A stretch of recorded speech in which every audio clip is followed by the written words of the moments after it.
first of Adam Sandler's filmography, but not actually written or directed by him. Well, he helped out, but Adam Sandler is not the main scriptwriter of this. He added some material, but the majority of it was written and directed by Valerie Breeman.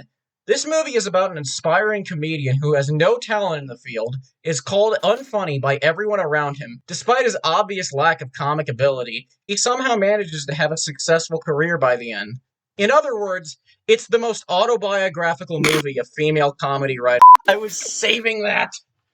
Did you feel yourself stepping over that line, sir?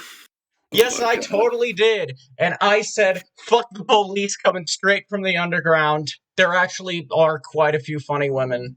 They just have to have been men first. If you ever want to make this podcast big, then I'll edit that out. I will. I'll keep the first part. The first part's fine. Although I gotta say, I don't actually think I have any female comedians I'm a huge fan of. Oh no, there are good, like Joan Rivers. Her older stuff is good. You just hear that fat masturbator in the background going, Amy fucking Schumer! You can't even shit on her now, because that's a cliche. Like, shitting on her is a cliche in and of itself. Now, speaking of Amy Schumer, though, to get us back on topic, before we started recording, Yami was telling me that her comedy is very on par with this movie. Especially the Dickie Diamond character. That is one of the things I wanted to talk about, because there's a rival comedian who is the comedian on the cruise ship, Dickie. Like, he's clearly, the point is that he's not funny, but everyone thinks he is. Like, that's the point of his character, because all of his jokes... Go on. The weird thing about it is that this movie lives in a strange parallel universe where unfunny is funny. Because So, alright. Let me just, backtrack since we had a few technical difficulties. This movie, it shows a lot of what Adam Sandler's comedy would evolve into, but it doesn't... You can tell that the system he has now, he didn't have fully figured out yet. And I think that the biggest problem with this movie is that he decided to take that unfinished system and make a fucking movie out of it. Because he was not ready. No one was ready. This was a bad movie. And, I'm sure he was on Saturday Night Live a few times before this, wasn't he? Isn't that where he started? This is pre-SNL. I think he was just doing stand-up at the time. Okay. Well, then I have a little comparison to make about this movie. Whenever I first started out my YouTube channel, I had 2 videos. I'm ashamed of their existence, just like he is of this. And they were poorly shot, poorly edited. I didn't have any money to spend on equipment, so I was just a kid in his basement recording a video, talking to his tablet. I was slow, I was awkward, I wasn't funny, and the videos were difficult to watch. I deleted them, a year later. They somehow gained me a few subscribers, but that wasn't anything to be proud of because the subscribers I gained were children. Yeah, no. I have a similar thing. And for a while, because I probably shouldn't admit this on a fucking podcast, but I am a fanfic writer. And for a while, I guess I defined myself. I defined myself by whatever my hyperfixation was so much that I would just recreate whatever it was. I tried to do my own version of Spy versus Spy, but I didn't know what jokes were. And also, I was a fucking kid. If we get a following, someone's gonna find this. There's me and my in a fucking black fedora, black trench coat, like I'm the fucking black spy. And one of my fucking jokes is that the white spy, who I don't even remember who that was, ties me up in a bungee cord, ties me up in that, but I slip out a gun from under my pocket and shoot them, and that's the joke. Yeah, so essentially, cringy kids doing cringy things. Anytime you're starting out, this is also something I will say to anyone who's trying to start out making content. When you start out, your shit will suck hard. Oh, yeah, no. But the difference between any YouTuber starting out, even if they're a kid or a fucking adult making content and just doesn't know quite what they're doing yet, difference between us and Adam Sandler is that we have a delete button. He doesn't. Oh, This no. movie is out there This- forever. And I feel like that's He- something he has every right, and I would be offended if he wasn't. Fucking ashamed of it. Oh, he absolutely is. I think he's talked about, like, he hates looking at his IMDb because of this movie. That's And it just does amazing. it does give very amateurish vibes.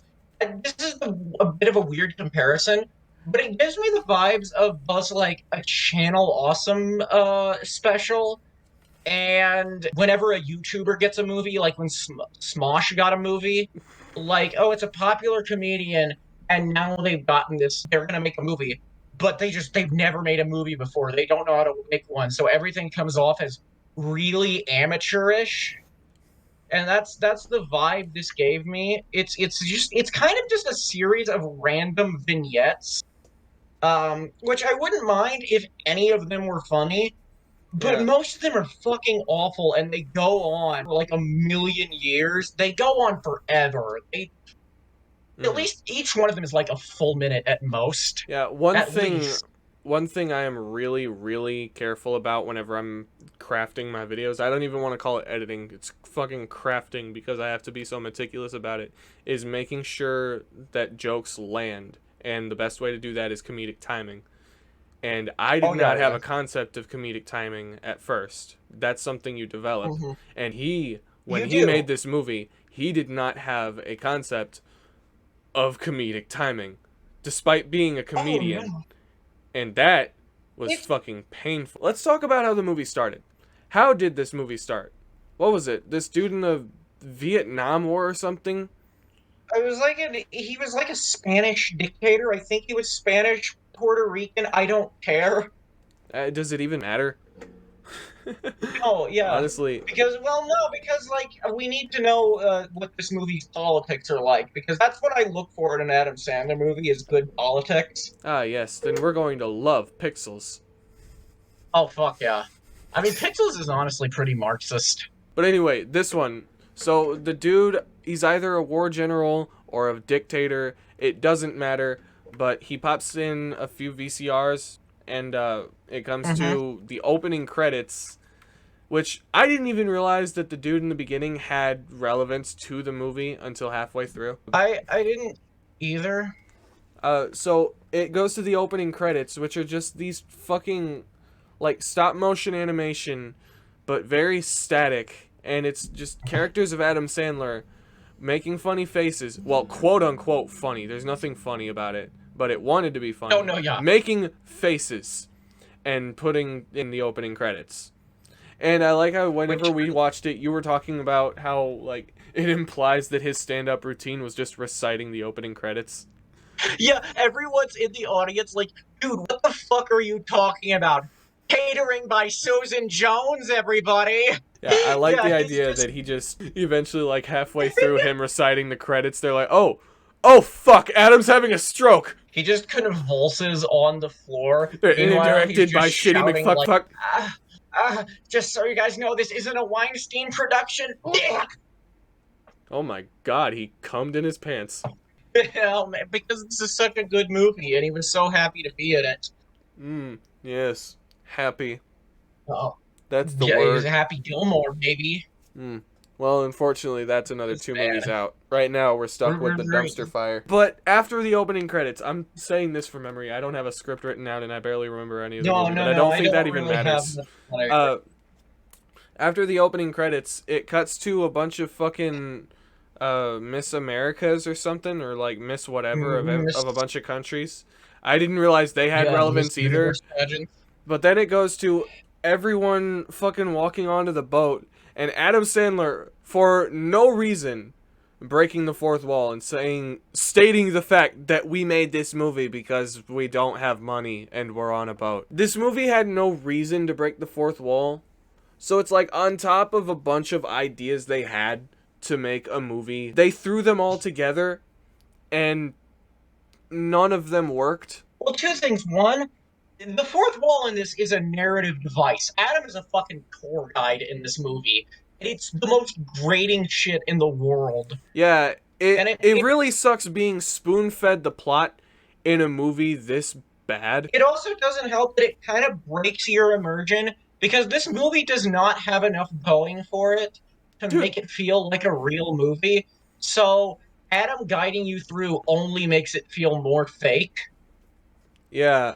And it really, really doesn't help that he set up a single scene by saying, okay, this is what's happening here. These guys are talking, and we just sat down. Blah, blah, blah. Start the scene, and everyone starts talking to each other. This was like if Blue's Clues was hosted by your worst improv friends.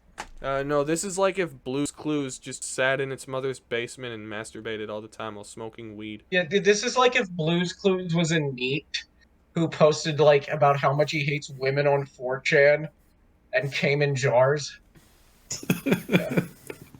Yeah, this is... Oh my god. That sounds amazing. Honestly, I mean, maybe I'm glad to see that Steve from Blue's Clues did better things with his life than this movie. Oh yeah. No, there's an alt universe where Steve is in this, and also a fucking redditor. However, if we follow these footprints, where we can find out where my bitch femoid bride to be is kissing Chad and slit his throat open. Wow. But yeah, that video that they posted on Twitter on the Blue's Clues account about like a few months ago, that would have played out a lot differently if he was a neckbeard now. That would have made people a lot more sad. He comes lumbering in. There's like stink lines radiating off of him. You can tell he's been addicted to meth. Then he cuts the salt shaker and he's like, "Please, just put salt in me again." We need to stop talking about this before I actually get sad. I don't even have nostalgia for Blue's Clues. No, yeah, and besides, I don't even know if this bit is working. It's not. Know. It's not. It's not.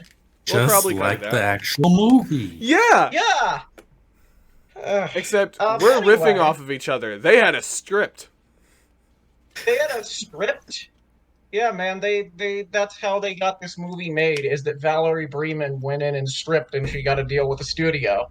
Good diction there, Dan. I said script, faggot. What are you talking about? You said stripped. I said script. Anyway, this movie is bad. How does one describe how bad the movie is? Take a dump and then lick it. That's this movie, but 97 minutes long. I said in the group chat whenever I finished it, this movie is like having someone spit in your face for 97 minutes. Oh no, yeah. I wrote in one of my notes for this movie is just what?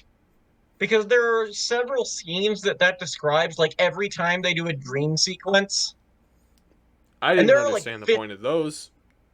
I don't understand the point of anything. They all pretty much just I mean, yeah, no, this movie really is just like the precursor to eventually becoming a nihilist who loses hope in everything.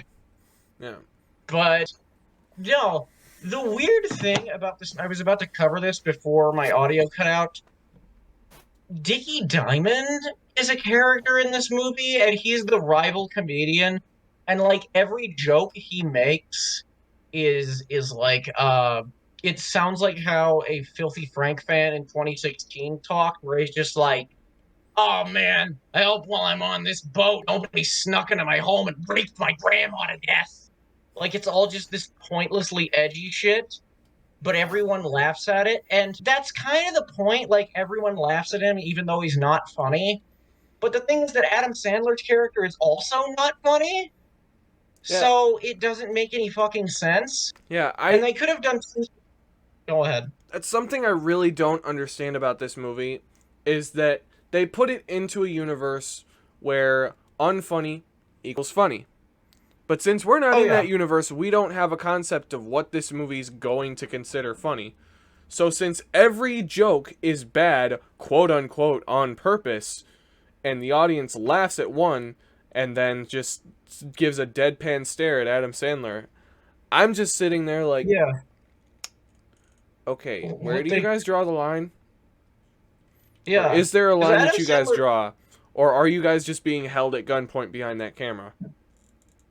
Every joke that Adam tells in this movie is like an uncle joke.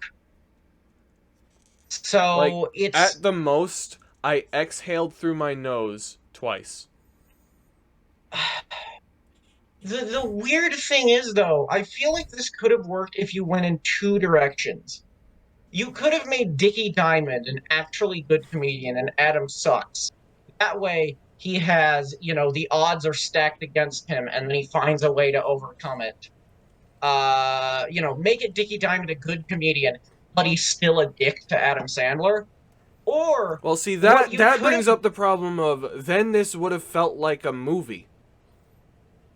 That's true. That's true. It wouldn't have felt like it wouldn't have felt like a Channel Awesome anniversary special called like the Mystic film reel or something. What you also could have done is done it in a kind of tongue-in-cheek way, where the joke is that Adam actually is funny, but nobody laughs at him, and Dickie Diamond isn't funny, but everyone laughs at him.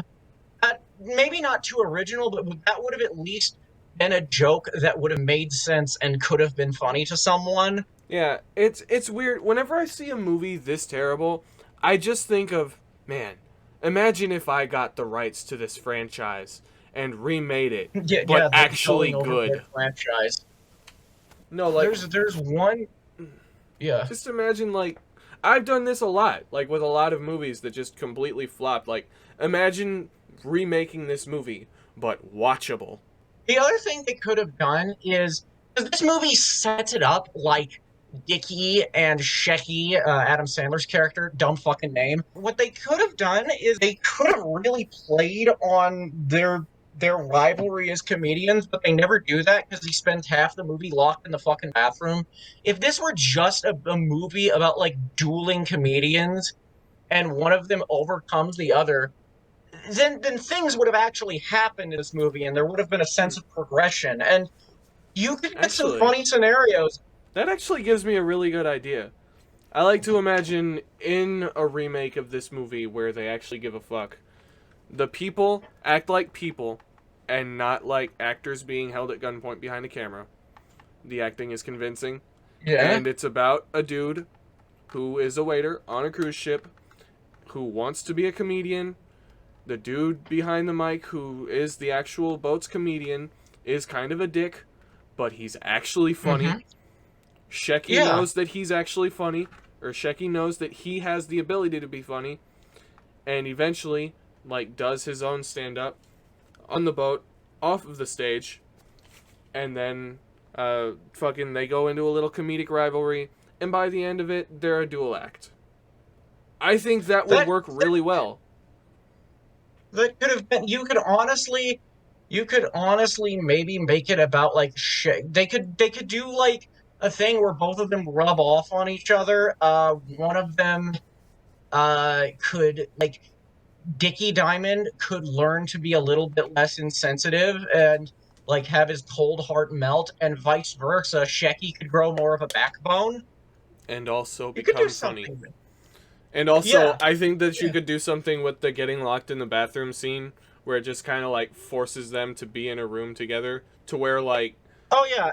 it forces them to, like, I don't know, they're locked in the bathroom overnight, just as a nod to the fact that the dude was locked in the bathroom for half the movie, with, like, also some of the least convincing acting I've ever seen. Like, Spaceballs has more believable acting in it, and that's a parody. He sounds like he's on Xanax. I gotta say, I did laugh whenever he was praying to God, like, please let me out of this bathroom, I will change, and blah blah blah. And then as soon as the door opens, he stands up and goes, "Ha! Joke's on you, I'm an atheist!" That was actually the other decent concept for a joke that was fumbled in execution is him getting back on stage and everyone getting mad because he's quote unquote supposed to be dead. That I That's an really okay didn't idea understand.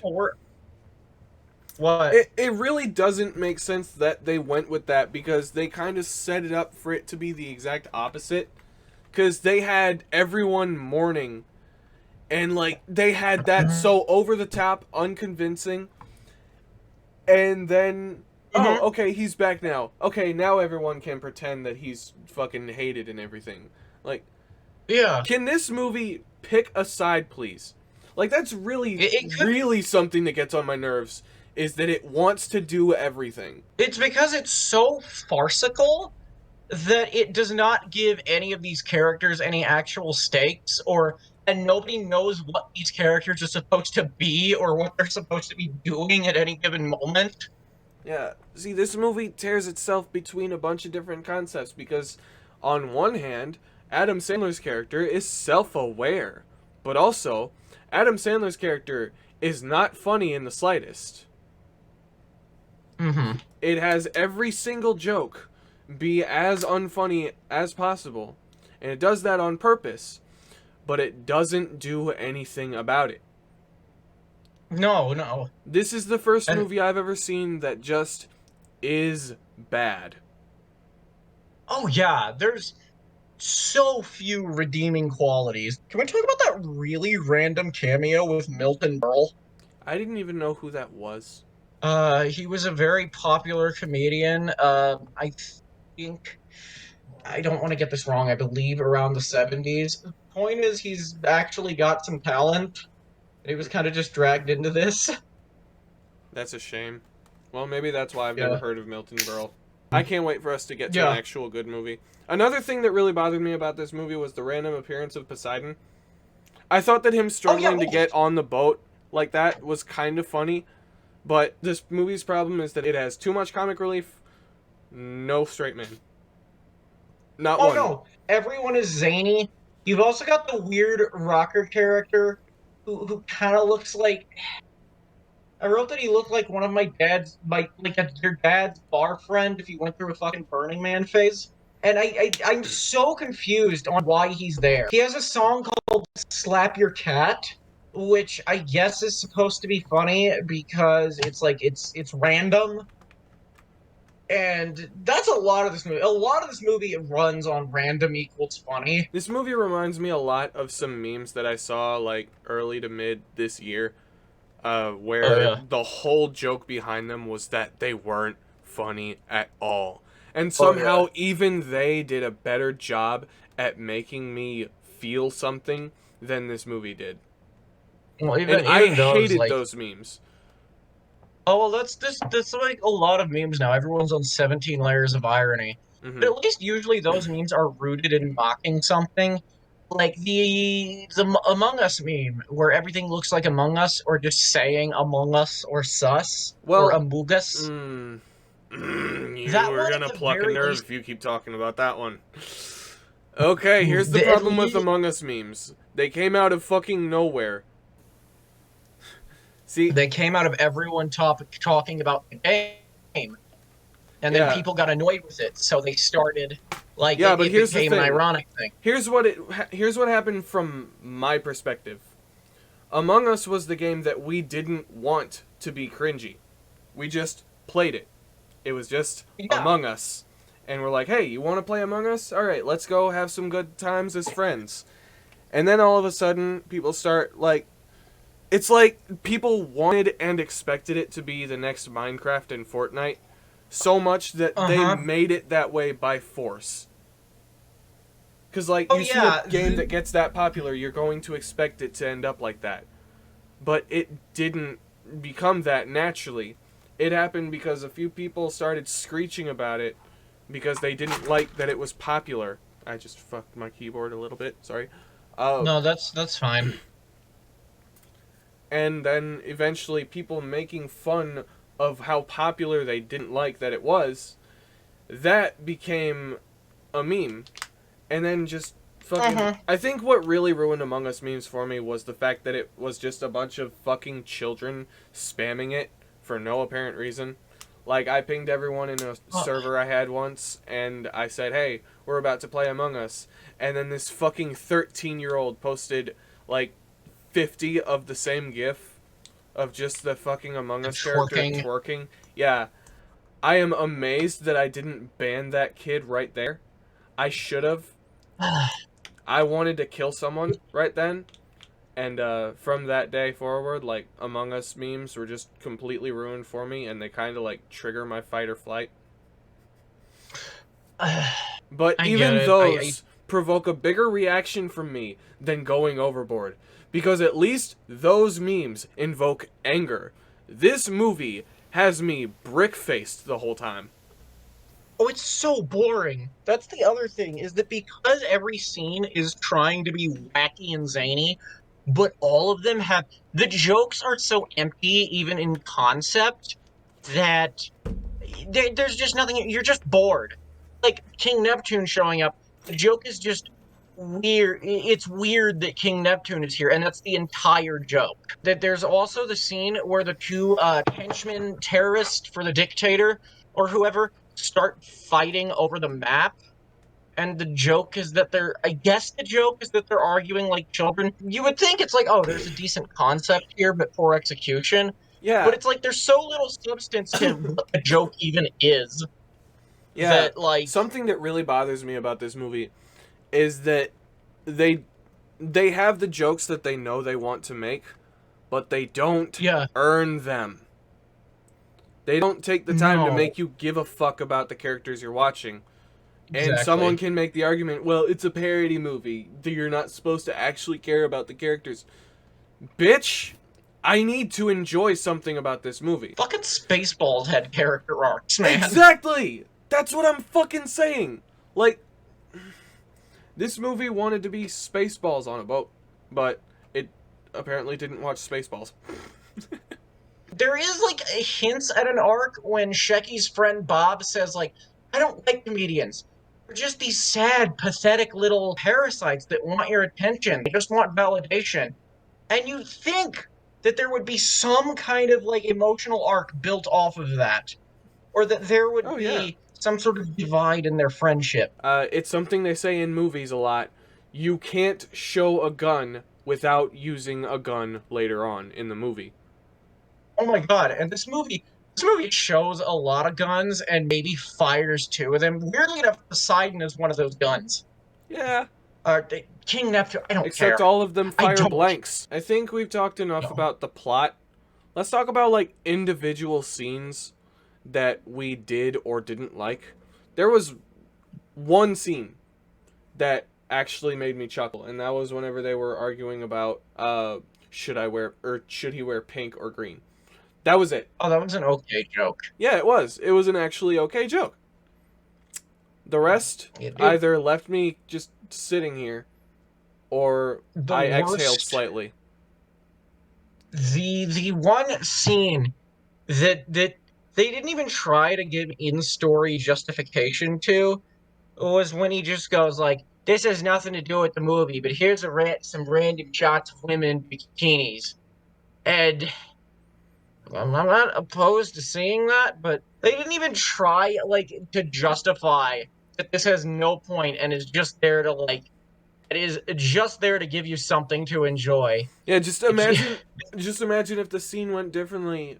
The camera is focusing on the movie, but the scene is so boring that the cameraman decides to pan over to some women in bikinis, and then Sandler's like, hey, the movie's over here. That would have been funny. That's the other thing, is that it went for the easiest fourth wall joke you could possibly do, which is the who are you talking to thing. It feels like every joke in this movie had 2 seconds of thought put into it. Another scene I want to say that I didn't like was the kiss scene.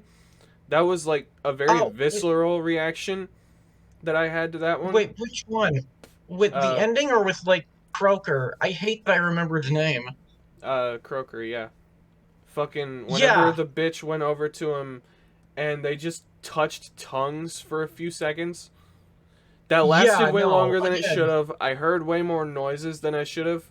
And I found myself just tensing up and backing away from my screen. It does not help that he looks and acts like someone from, like, a fucking All Gas No Brakes video. Like being... I know what that is. Yeah. Well, if you don't, then I'm not going to explain it. I'm just going to drop it. But, well, I like that we had decent jokes in the first half, and now we're just fucking whiffing. I mean, I never had any jokes written out. I didn't have any written out, but some of the ones I tried to improvise have fallen flat. You There are a know, couple there that are work. some things that happen in this movie that became like established Sandlerisms, as I think a lot of people Yeah, call them. Like one thing that yeah. really stuck out to me was apparently he's had midgets in his movies from day one. In that boxing Uh-huh. scene where the ref was a dwarf, it's like, Yeah. oh, that's been around for a long time. And then like with all the Also, beautiful women in the scene in the movie, it's yeah. like, oh, okay. So then that kind of raises my respect for how he did it in later films because hey, maybe it's Hmm. in part like poking fun at how things were handled in this first film. I hope it's intentional. I hope so.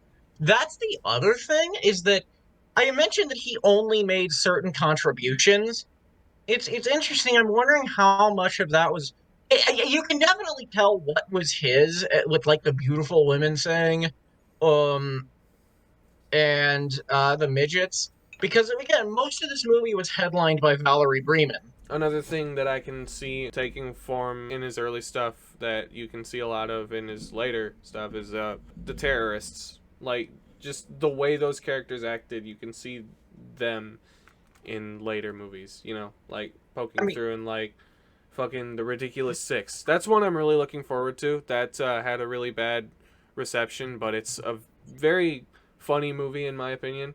We will enjoy that yeah. one a lot more than we enjoyed this one. In fact, Oh hopefully, no. I mean, we don't have many more movies like this one. I will say above all else, the yeah, this in general, actually, the opening kind of establishes that this is. He literally just says like, "We like this boat a lot, and we decided to, with all these beautiful women, and you decide to make a movie about it," which kind of sets up him making movies so that he can go on vacation with his boys. Which, by the way, is some Chad shit. Yeah, I respect that so much. yeah. Also, I'm looking forward to seeing the first movies where like, was Rob Schneider in this one? No, he was not. Billy Okay, Bob Thornton is, weirdly enough. okay. So I'm looking forward to seeing like the first movies where, fucking the basic grown-ups crew shows up like Kevin James, Rob Oh yeah. Schneider, and David Spade. I'm looking forward to seeing them Mhm. pop up. Like I'm looking forward to Really. seeing like the first Sandler movies they're in. I'm wondering what those are, and I'm Hmm. waiting to find That's out. that's when say. That's when Yeah, it really really, became really, The the Boys. boys. The boys. Sandler Team 6, baby. There's a lot established here. I wanted to talk about the dream sequences. Mm-hmm. Well, yeah, my notes, a lot of them are just like, what? That's the only note I wrote.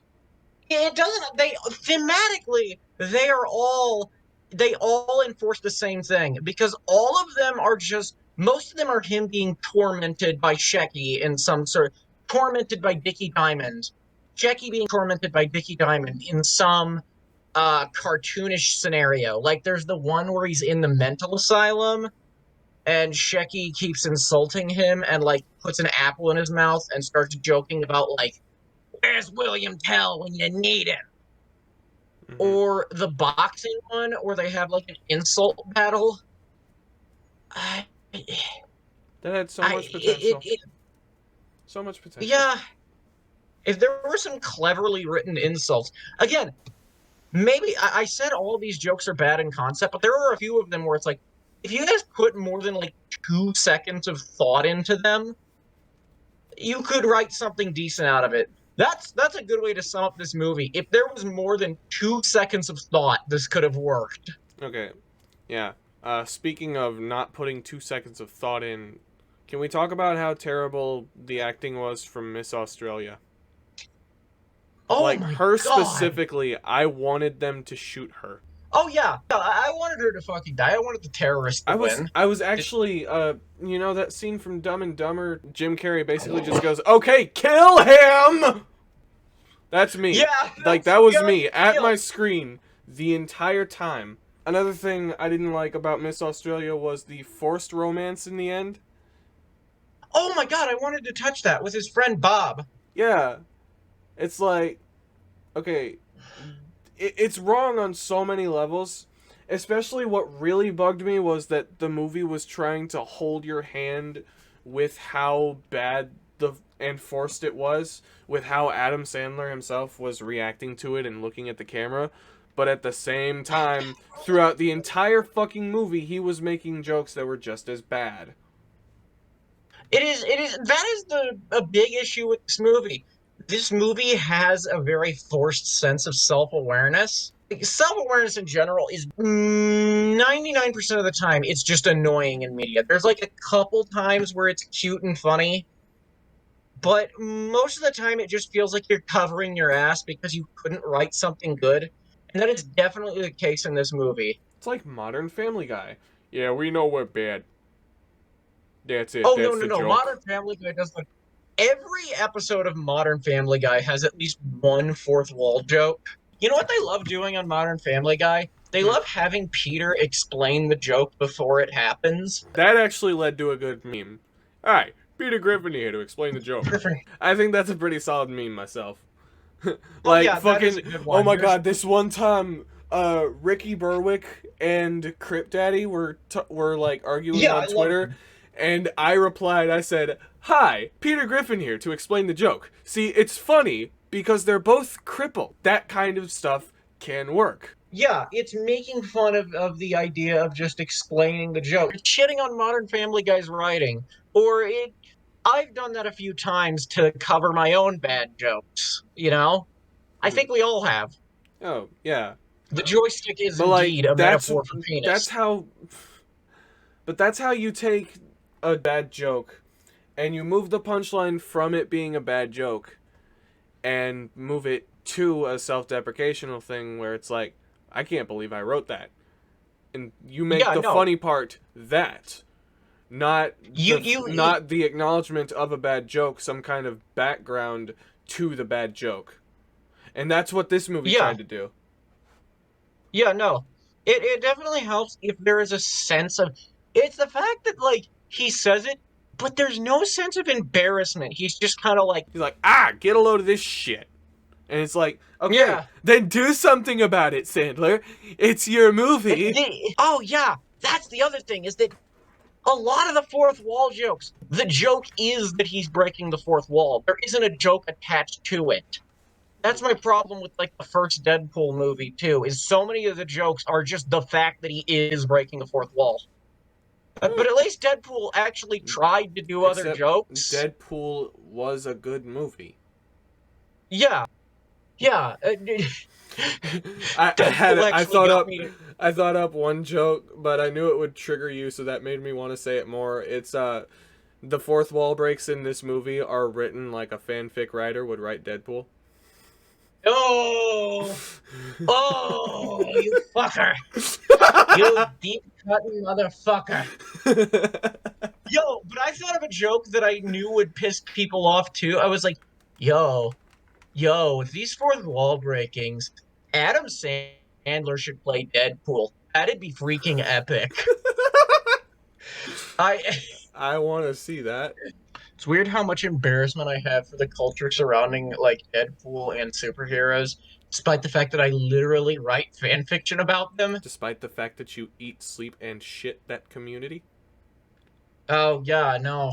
There's nothing more thrilling to me than waking up in the morning, looking in the mirror, and saying, "Time to make the chimmy fucking chungas," and then I say, like, "fuck waffles" or something when I stub my toe on the way downstairs. The other really, really fucked thing, at the very least, Shecky, Dicky, Croker, even Miss Australia, they have an idea of what the character is supposed to be. They're not fleshed out enough to be funny or interesting, but at least there's an idea of what the character is supposed to be. Bob, there is nothing. They don't have any idea of what Bob's character is supposed to be. Oh, I can tell you exactly what Bob is. That's it. That's what Bob is. Yeah. Dude, you could have just made him the straight man to balance. I think they were trying. They could have balanced the plot with him, except everyone in the movie overacted their heart out. It's not a good thing. It's not a good thing at all, especially with Miss Australia. That's one of the reasons I wanted her to fucking die. I did not enjoy watching her. I did not enjoy No. anything that came out of her mouth. I wanted her to be shot in the face, and I wanted them to show it. No, yeah. But especially like whenever she stepped out, saw his hat floating in the water, and started fucking crying, I'm like, I understand that this movie wants to be bad, but why? Why is it being this terrible? It How is no reminds me one of those. hearing him in the bathroom? Why is there already a funeral for him? No one has gone looking for him. No one has checked the bathroom that was right the fuck there. When they do find him, they do a really dumb joke where their immediate conclusion, like Croker and his manager, the immediate conclusion they jump to is, "Oh, he must be a ghost." And that was such a cheap joke. And then, like, everyone's fucking talking about missing him for the entirety of when he quote-unquote died to when he stepped out of the bathroom. And then whenever they see him, they're like, boo! Go away! You're supposed to be You're dead! supposed to be dead. Which is, like, again, if he was, like, a punching bag character, like, if he was, I don't know, I'm trying to think of a good punching bag type character who, is constantly showed. Zoidberg. If he was like Zoidberg, or the joke is like everyone thinks he's dead, but they don't care, and the joke is like, oh, everyone thinks he sucks anyway, so they're gonna boo him when he was alive. That would actually make sense for a character. You know what would have been funny? If they had, whenever he came back, everyone directed their attention to him, and then, like, picked him up and started praising him, like, Dickie's back, Dickie's back. And then the terrorists get their dreams crushed right there and then kill, like, or, like, start killing people. They needed to give Dickie a punishment because his character is made to be unlikable. Then they could have, like, had the terrorists shoot him. Instead, didn't the people throw him off? Yeah. It's so fucking weird. It also would have helped if they did place this in some sort of reality, and there are people who were genuinely off-put by just how weird and edgy and uncomfortable he is to be around. That could have given Shecky, like, a supporting cast that isn't just Bob, because Bob is nothing. And Croker is one joke, and it's that he's, like, a dumb, stoned teenager. This movie was pain.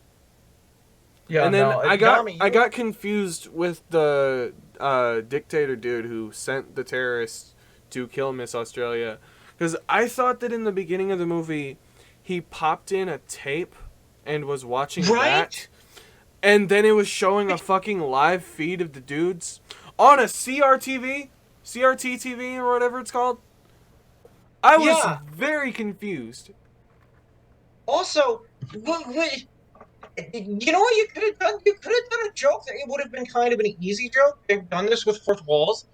It would have been kind of funny if Adam, like, did his fourth wall narration and this entire movie was a live feed and it cuts back to the dictator and he's facing a completely different direction. Like, the movie's camera is in a different direction from the videotape he's watching, and he's just thinking, who the fuck is he talking to? That would have been an actual joke. I don't know. That's funny.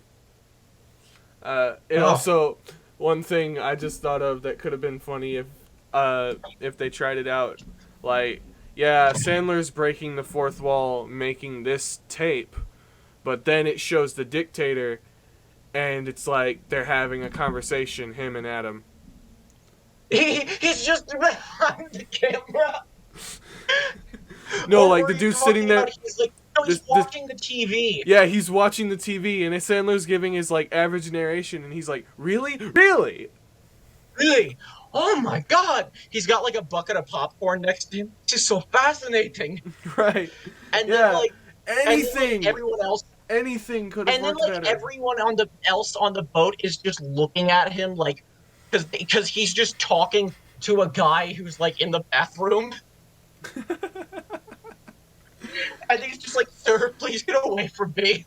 Who are you talking to? I love this. We're making a better movie. Again, some of these jokes would have worked if there was more than, like, 2 seconds of thought put into them. Yami, you didn't talk much. Do you have much to say? don't have anything to say about this dumpster fire other than um, I can name at least 15 movies that I absolutely despise that were more fulfilling experiences than Oh yeah. this. Pretty much everything you guys said, absolutely spot on. Um, Mm-hmm. I did not laugh once watching this. Um, I barely cracked a smile at any point. Easily my least favorite scene in the entire movie was them cutting to a bunch of random chicks in bikinis or whatever. Um, just for the sake of that. Mm-hmm. That it, editing in movies is not my thing at all. There were so Oh. many scenes in this movie that dragged on way longer than they needed to. Mm-hmm. About 5 minutes at a time of the same fucking joke. It's painful to sit through, and yeah, the entire climax did not make me want to climax. Hey, got So, him. You know what? I feel uh, less bad about some of my jokes now. fortunately, I will have to give this a 0 out of 10. This movie can go fuck itself. Yeah, I Yeah. think we can actually like can we actually like make this the solid baseline for bad movies in the future? Oh yeah, Yes. like I'll give this a 0 in our ranking. Will just be ranked with Going Overboard. You get like 10. You got a scale of 1 to Going Overboard. Yeah. No, going overboard to 10. Or Yeah, yeah, how exactly. about Never mind. 0 I is got that going one. overboard and 10 is uncut gems. I haven't seen it, but I Oh imagine yeah, it's gonna sure. be good. Oh, I love Uncut Gems. It's fantastic. It is not a comedy. There are a couple comedic scenes, but it is a very tense movie, and that's part of the reason I love it. Well, that's Um, definitely gonna be different. I mean, we have a few dramas or dramedies coming up, like Punch Drunk Love, for instance. I think I've heard of that one. Yeah, but that's one of the more serious ones he's made. Sandler has a lot of ability as a dramatic actor. It Yeah, even shows in some of his comedies. that's something that I really love about the guy. That's why I'm such a huge fan, because like his bad movies, aside from this one, his bad movies, quote unquote, are really good whenever you look at how talented he is, and you realize Oh yeah. that he's just doing this for fun. This movie was Oh done yeah, for no. fun too, but there was no entertainment value in it at all. He has no experience. hmm Yeah, That's a lot of that's basically what this movie boils down to. Is it's someone with no experience doing comedy or doing a movie in this case. yeah, Uh, he was because I think he still did his like songs, which and his stand up. mhm. Yeah, but like no experience making movies, writing scripts, making timing land, and telling a story. No experience with it. So Yeah. going overboard is bad, but that's because it has first video syndrome. Oh yeah. Oh yeah. Yeah, yeah, yeah. It Like it has like you it has can like student film syndrome. yeah, it's like I said earlier, you can see Adam Sandler movies forming from this one, Mm-hmm. but he shouldn't have jumped at the chance to make a movie because he didn't have his system worked out yet. And that's I really, wonder I how think, a much. good place to leave the podcast because that's Yeah. Yeah. No, yeah. This is you know what? Better luck next time. yeah. Speaking of next time, Fuck what's this next movie. time? What's our next movie? Our next movie will be Airheads. Don't know if that's any good. Hmm. Well, we'll find out. It's oh my god. No, the guy who directed it directed one of my favorite dark comedies. This man directed Heathers. Hmm. I don't know what that Oh my is, god. but also, Uh uh, if there's anything we've learned from going overboard, it's that it doesn't matter what great things came after, because the movie yeah. still has the potential to be the worst thing we've all ever seen. Oh no, yeah, Jack and Jill. I don't it's Jack and Jill. I don't feel like I can shit on it anymore. I don't. I never even shat on Jack and Jill. Like, yeah, it's bad, but like now even more so, I can't. Like, I really can't. Of course, like once we do our review of it, we'll probably feel a lot different. But I don't know. This recording is an hour long. I'm gonna stop it in 3. See you next time on the podcast, folks. Yes, catch y'all on the flip side. I had to leave. Yeah, it's all good. All right. See you next time. Ro came in.